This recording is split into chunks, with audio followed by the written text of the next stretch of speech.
Assalamualaikum warahmatullahi wabarakatuh. Kembali lagi bersama saya Dimas P. Chandra dari Universitas Nusa Putra Ilmu Prodi Hukum, dan saya akan sedikit menjelaskan tentang mata kuliah argumentasi hukum yang dimana dosen pengampunya yaitu Bapak Muhammad Ridho Sinaga SHMH. Dan di sini saya akan menjelaskan mazhab-mazhab peneraran hukum. Nah, mazhab peneraran hukum itu dibagi 5. Mazhab hukum alam pertama, yang kedua itu mazhab positif, yang ketiga yaitu mazhab utilitarianisme, yang keempat yaitu mazhab sosiologikal jurisprudensi, yang kelima yaitu mazhab pragmatik legal realis. Yang pertama saya akan menjelaskan mazhab hukum alam. Mazhab hukum alam dalam kajian ontologi hukum alam dapat dibedakan dalam 3 macam, yaitu rasionalisme, irasionalisme, dan empirisme.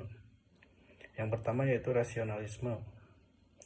Rasionalisme menurut Hugo de Groot, sumber hukum adalah rasio manusia karena karakteristik yang membedakan manusia dan makhluk lainnya.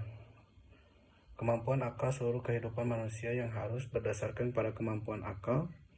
Hukum alam adalah hukum yang muncul sesuai kodrat manusia, tidak mungkin dapat diubah oleh Tuhan sekalipun. Karena hukum alam diperoleh manusia dari akalnya, tetapi Tuhanlah yang memberikan kekuatan mengikatnya. Dan yang kedua yaitu irasionalisme. Thomas Aquinas berkata, dengan teologinya mengaku bahwa terdapat kebenaran akal. Menurutnya ada 2 pengetahuan. Yang satu yaitu pengetahuan ilmiah dan pengetahuan alamiah dan pengetahuan iman. Empirisme yaitu menurut Locke seluruh pengetahuan bersumber dari pengalaman, bahwa seseorang manusia mengalami suatu pikiran atau rasional manusia. Locke menyatakan ada 2 macam pengalaman manusia, yakni pengalaman eksternal dan pengalaman batiniah. Yang keempat yaitu yang kedua yaitu mazhab positifme. Menurut paham positifme, setiap norma hukum harus eksis dalam alamnya objektif sebagai norma-norma yang positif, serta ditegaskan dalam wujud kesepakatan kontraktual antara warga masyarakat atau wakil-wakilnya. Cara pandang hukum tentang undang-undang regulasi atau putusan hakim. 2 aliran dalam mazhab ini: hukum bersumber tertulis, legisme. Dan yang kedua yaitu hukum tidak selamanya bersumber pada yang tidak tertulis. Ada juga kebiasaan adat, kebiasaan alam, dan manfaat positifnya hukum, yaitu yang pertama adanya kepastian hukum, dan yang kedua adanya kekuatan hukum tetap. Ketiga, hukum bersifat universal dan positif. Yang keempat yaitu memberikan pengakuan hukum atau keabsahan legalitas pada hukum.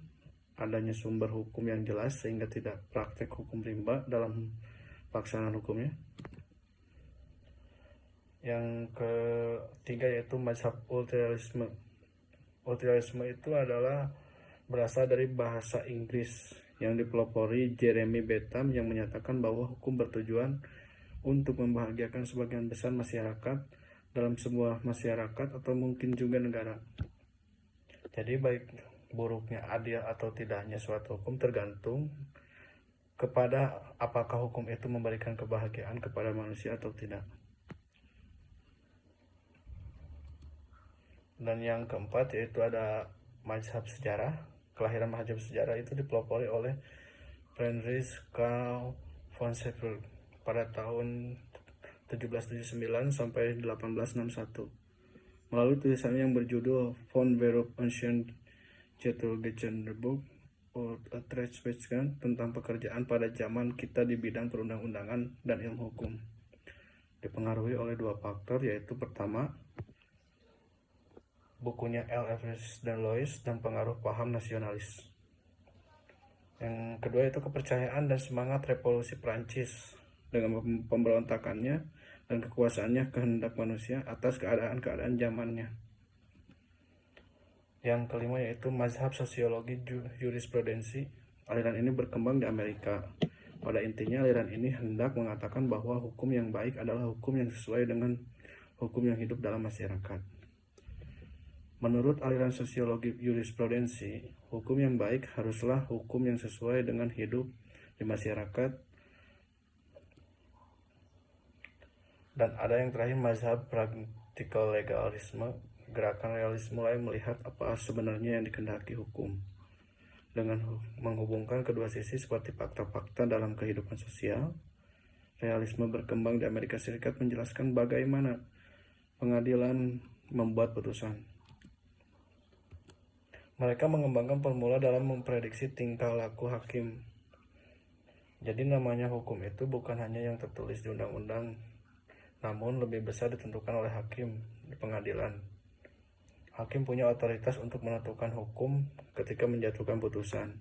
Putusannya itu dalam beberapa hal tidak selamanya sama. Sehubung dengan itu, moralitas hakim sangat menentukan kualitas hukum.